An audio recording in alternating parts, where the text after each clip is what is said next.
for I think many years. It was part of the strategic plan to have a foundation. But I'm not sure everybody at first really knew what that meant. But then when I started learning about it and learning that the foundation actually sort of has little folders or pocketbooks is a good way to put it, for different parts of services within the hospital, then it started making sense. We have benefited from the Cancer Fund because we actually have cancer rehab as part of the cardiopulmonary rehab services. So we've benefited from that, and it really helped us initiate our Cancer Fund. And then most recently, we were given greater than $100,000 to purchase a new telemetry monitoring system.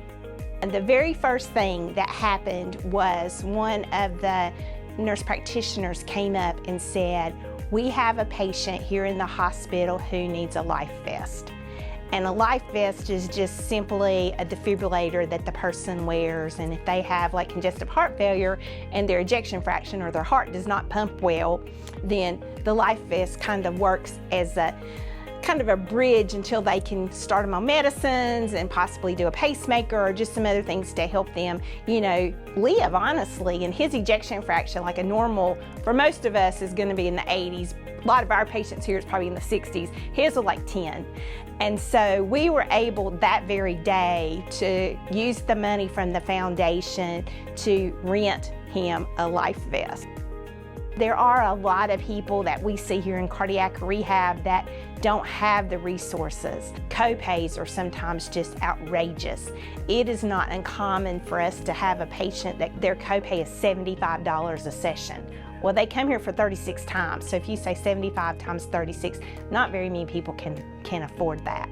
One patient that I remember the very most is we had a little fella, and he was probably 78 years old, and he came walking in, and he had his walker, and he had a big old oxygen tank that his wife was rolling behind him. And so he came here, but at the end of his 36 sessions, that little man had no oxygen, no walker, and he was running on the treadmill.